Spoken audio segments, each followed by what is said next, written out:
Hello, it gives me great pleasure today to introduce Abi Montes.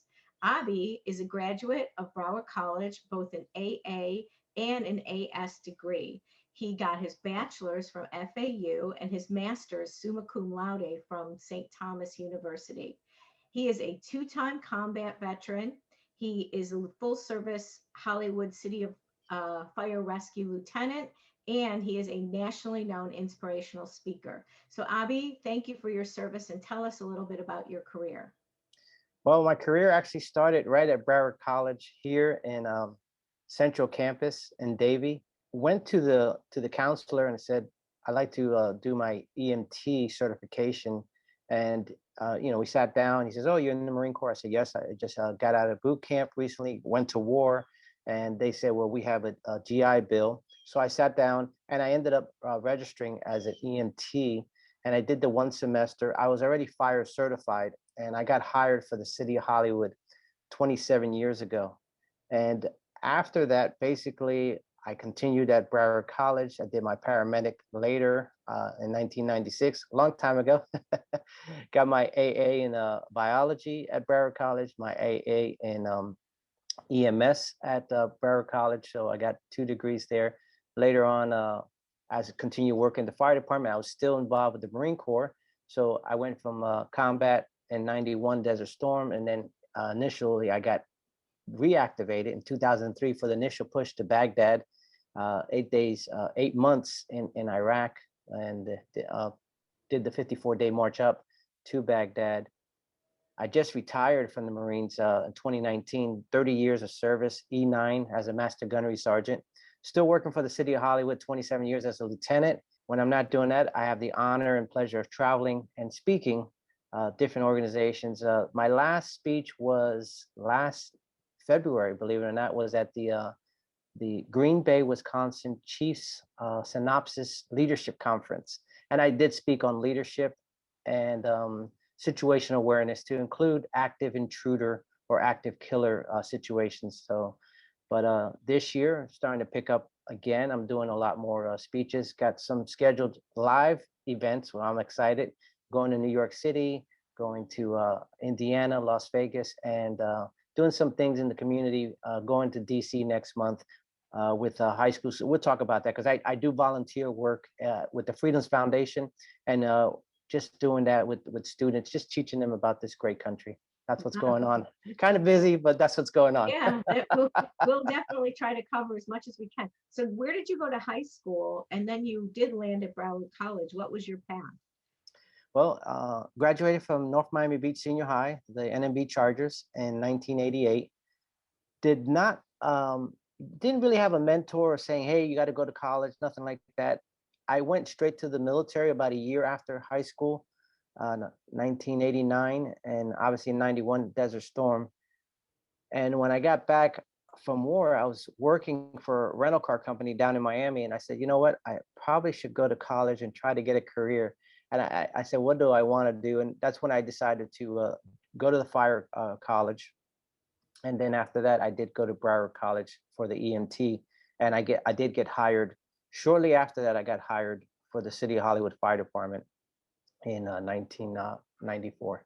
Were you a great student in high school because you got so many degrees and you've accomplished so much academically as well as doing all of the physical things that go along with it? So, would you classify yourself as a great student, or how did you know you'd be so successful academically? Well, in high school, I didn't have someone pushing. It was a different era, a different time in my family.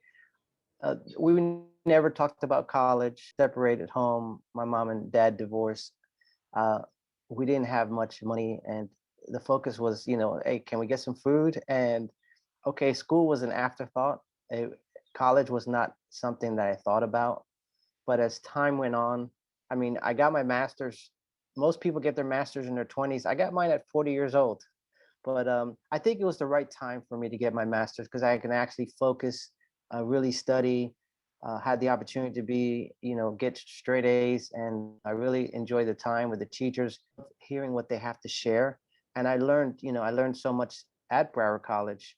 So it was really good. By the way, Avi, is there any teachers at Broward College that come to mind that you might want to tell everyone about? You know, I had a teacher. I had to take English 101, and I had Miss Daniels. And growing up, I really wasn't good in English. I grew up in a Spanish household. I had a heavier accent. Third grade, I did fail because of not understanding the English language, so I did repeat. But when I took Miss Daniel's class, English 1101, I loved her class so much because she made us write essays all the time. Though I got a C, that was the only class I got a C in. I would come back year after year and visit her class and talk to her and tell her how much she inspired me to write and how important, writing was and how much I learned in her class. I learned so much. And she would actually have me speak to her students. It was so funny. I said, here's a C student at the time, all A's other than that class was a C. But I learned the structure of writing, how to put your thoughts down on paper, how to make it vivid, how to make it alive. And that's what she taught me, in Broward College. And I think I need to go back to, well, I don't know if they're open, but I need to go back to Broward College, go to the English department, see if she's still working. I know it's been many years, but just talk to her and sit down because I learned so much just from her, just being patient and just showing us just to write your passion, just to put it down on paper. And I that's another great advice that we can add to the thing, you know, just keep writing, write your thoughts down because those words can inspire you later in your life. And like we said earlier, those words can inspire other people. And that's the key thing. If the things that we go through can inspire someone else to make a difference, make a change, something positive, I think it's a good thing. What a springboard for then you go on get your bachelor's from FAU and then summa cum laude graduating with your master's. So obviously, you got the foundation, but you put the work and time in. So that's awesome. So were you given advice back in the day or when you were in the military? What's the best advice you were ever given? Well, one of the things is a friend of mine or a mentor of mine says that you should always have a mentor, but at the same time, you should always be a mentee. So because it comes to iron sharpens iron, so it's important that you reach out and talk to people. Sometimes being in the military, I would call like the next rank above me and say, hey, how you doing? And just pick up the phone and talk to them. And they may say two or three things during that conversation that might inspire you. And believe it or not, sometimes I may share something that, wow, that's really good. So I believe, working across the ladder, having a mentor and being a mentee, always, it should never stop. That was one of the great advices. Another advice, I think reading is important. I try to read as much as I can and learn from other people, leadership books, any type of book that can really set you up for success. And I think that's really important. Do you have a favorite quote? I know you mentioned iron sharpens iron. I think it's iron sharpens iron, man sharpens man. Is that your favorite quote, or do you have something else you would want to share that's a favorite quote? I have a quote that I actually made myself Let's because hear. how you read around. I'm on LinkedIn and I have a good social network there and learn from each other there. But I was writing down and I said, I see everyone have like their salutation, on their email, and they'll have a little quote, and they'll, have Abraham Lincoln or, you know, George Washington or Martin Luther King. I said, that's pretty cool. I said, you know what? I like to make my own quote. I'm not reading it word for word because I'm not looking at it, but it's basically I talk about inspiring other people for they can make a change and inspire other people as well. So I think it's important that we reach out to people and inspire them, because we want them to make a difference. And Yes. there's another quote that I used to see, and I had it on my, it was I forget the author. I feel bad about that, but he said it's not important that we have followers, but it's more important that we create leaders. Great. Great. And I think that's the key thing. You want to duplicate yourself. You want to make other people. It's not about me. It's about you. Yes. And we have to remember that it's always about people. And as long as we have that service of saying, what can I do for you? Because you're number one, I'm always number two. And if I'm number two, then that makes you number one. And that's the key thing. that's what my focus is, and we should be that way. We should treat people and make them be number one, and lift them up and make a difference in their lives. And you truly have with all these years of service. So that brings me to my next question. So name something that you're super excited about. I'm excited about this world opening up. I got a call from HR, Rise Up HR from New York City, one of the states that is really closed right now. But they actually invited me to be their guest speaker in November. It's a long time away, but to be a speaker at this conference to share on leadership is truly an honor and is a blessing. So November 5th, I'll be in New York City. At the same time, I'm looking forward to speaking in other locations in New Jersey. For me, my passion is speaking. That helps not only me, but because I always tell people I do coaching too, speaking coaching. I always tell people, share your story. People will never remember numbers, statistics, charts, values. No, but if you share your story, you'll remember it forever. I was flying for a conference in Chicago, and I ran into Dr. McHugh from Florida Atlantic University, one of my teachers, and I saw him. He recognized me. Now I went back to Florida Atlantic and Broward College. I was like finishing up Broward College in the 90s, 90, 98, 99. And then I started FAU in 2000. And I told him, Dr. McHugh, you know what? The first day of class, this is what you said. And he says, you remember that? I said, yeah. I said, because you told me a story. He goes, that's like 18 years ago. I said, exactly. And I said, that's what I learned from you is when you share a story, people can relate to that and people can understand, oh, I can see where he's coming from Right. or see where she's coming from. And I think that's the key thing. Teaching with a story really goes a long way. I know you were one of our alumni heroes between your combat in Desert Storm and fire rescue for City of Hollywood. Do you have a favorite story of something that you've been active leader that helped save someone, or what is your favorite personal story if you're comfortable to share it? Well, in 27 years, there's been a lot of different things. I actually write sometimes, obviously excluding the names, but different things that happen that really make a difference in your life.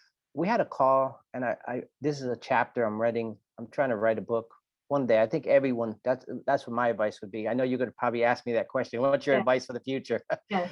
My advice for the future is I advise everyone to write a book, write your experiences. But one day we get a call, very, very big house, mansion on the water in Hollywood, beautiful car out front. It was a Bentley. Walk in the front door, and this place was like a museum. I mean, the artwork and just it had everything. And this man looked at us and says, I don't feel good. I need to go to the hospital. So I said, okay. So, we didn't question. We said, come on, sir. As we're driving in the ambulance going to the hospital, I hear him speaking, but I hear him real soft. He's not really talking out loud. He's like talking to himself. And he says one thing. He says, one more day. And I heard him say that. And I said, sir, what did you just say? Because I wanted to make sure I heard what I was hearing. And he says, one, one more day, just one more day. And I said, wow. And the next second, the monitor went flatline, and I mean, he's dead. And we got to start doing CPR, everything starts, start breathing for him. And I wrote I say about a chapter about that incident. And I asked a lot of people, it's like, if you had one more day, what would you do different? Would you, was it about his house? Was it about his car?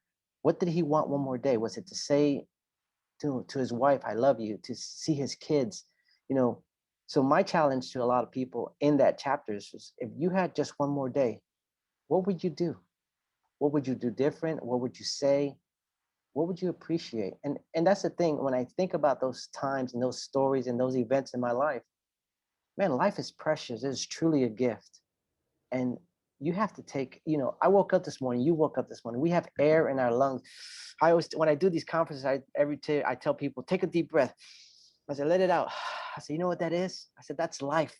And life is a gift. It's a gift of God, from God. And what you do with it is a gift back. So it's important that we do great things.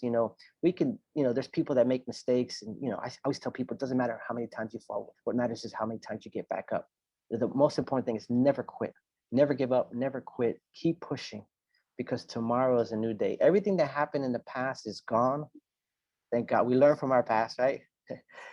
We don't worry about the future. People are like, oh, what's gonna happen in 2025? The world's gonna end. Don't worry about that. It's 2021, March what 16th, 17th. If St. Patrick's Day, March 17th. Live for today. Enjoy today. Plan for the future though. Do plan because it's important to plan. But enjoy today and live today to the fullest. And then you'll have nothing to regret, you know? Well, that's a great story. I'm gonna I'm gonna take that with me for a long time. Did he survive or he did not survive? We we um we did the CPR and we brought him in the hospital and we exchanged to the hospital crew. There's a team, and we really don't get much follow up. Once they get in the hospital, they go upstairs to ICU or whatever. We don't get. Well, So let's hope he did. yeah, I really don't know if he had that next day or the opportunity to, what he wanted for. But I pray he had that opportunity. It teaches me a lot. It teaches, me sharing the story. Whoever's watching this video in the future, maybe these words that we share today will make a difference in their life. So I think that alone is powerful. Yes, that definitely is resonating with me. I'm already thinking about what would I do. So thank you so much for that. That's so awesome. Well, I don't even know what more I could ask you to share because you've shared so many golden nuggets here. I know that Broward College was your stepping stone, and we're very excited and appreciative to have you as an alumni. All of your service in the military, as well as your service in the city and our government in Hollywood, and then all the volunteer things you do. Now, you did mention there's another passion that you have. Why don't you tell us about your upcoming trip to Washington? So about 11 years ago, I got involved in an organization. Many people don't know about it. It's called the Freedom Foundation at Valley Forge, Broward County chapter. I got involved because I was nominated for the George Washington Honor Award for things that I do in the community with youth and community involvement.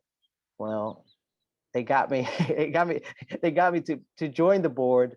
And since then, I've been the president there. I'm actually the incoming president this year.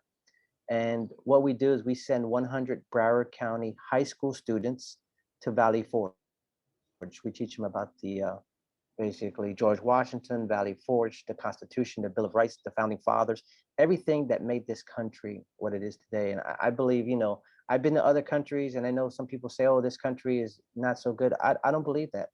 Until you go to another country, a third world country, and see how they live, you say, wait, we have it pretty good in America. I don't see anybody leaving. I see a lot of people coming here. Why? Because this is the land of opportunity. This is the land that you can make a change, and you have an opportunity here where, I have friends that were born in Cuba and under a communist regime, people in Venezuela, and they don't have the opportunities that we have here. So what I do with the volunteers, we take high school students and we teach them about this nation. We show them the Liberty Bell, the Constitution Hall, and we show them where this nation was established. And it's a really great learning environment. And this year, since Valley Forge is closed, we're taking the students first time. We're taking April 15th, I'll be going to Washington, D.C. with 30 high school students from Broward County. We're going to show them the monuments, the Vietnam Memorial Wall, the Korean Wall, and we're going to just talk about, this country and take them to different locations. We're going to go to the um, Arlington Cemetery. We're going to visit some heroes there that served this country. And it's a 4-day trip, and I'm the lead chaperone. We have several teachers, Broward County teachers attending with us. I got some local other police officers that are attending and chaperones as well. But it's going to be a great time. And that's I've been doing that for 11 years, and I'll probably be doing that for many more years coming up. Is that merit based? How does someone get so lucky as to accompany you on this trip from high school? What we do is we reach the high school race advisors and we let them know about the trip, and then we post on social media and we let other people. And we're doing another trip this October for middle school kids. We're doing the middle school history encounters. So we're looking for 30 middle school kids from 6th grade to 8th grade, and we post, like I said, on any social media platform to let people know and hopefully get the buzz and people sign up. And the majority of the trip is sponsored, so we get sponsors. So there's no cash out from the students. or very little. It's probably like anywhere from $300. The trip is about 2 grand, but about 1,700 is sponsored, so they don't have to pay out of their pocket. I just got a letter from one of the students from Broward County. We had a trip in March, and she said it was the first time ever leaving the state of Florida, the first time she's ever been on an airplane, the first time she's been on a trip by herself. And she said the first time she's ever even stayed in a hotel. And I'm like, wow. I mean, it was a three first for her and 17-year-old girl. And I'm happy that I was able to be part of that experience for her. And that's what it's about, just making a difference in people's lives, showing them that you care and knowing that we can make the difference. And Broward alumni, people like you and me, we have a lot to give out there. And there's a lot of people that, you know, I think it's just a great opportunity just to focus on young lives and like we said, mentor them. And I don't know what we're going to say today that's going to mentor them, and they're going to use those words to mentor someone else. So the legacy will continue. So that's the key thing. That's beautiful. Well, thank you so much. I know you're busy. You've got so many things on that you do, and you took the time out today. You have a beautiful family as well, and I'm sure they keep you busy. So thank you again for your time and your story. I love it. I'm going to hold it with me whenever I think of you and think of other people that would be inspired by you. So thanks again, and I'll look forward to talking to you again soon. Thank you very much. I really appreciate you, Jill. And thank you to Broward College and the Alumni Friends Association.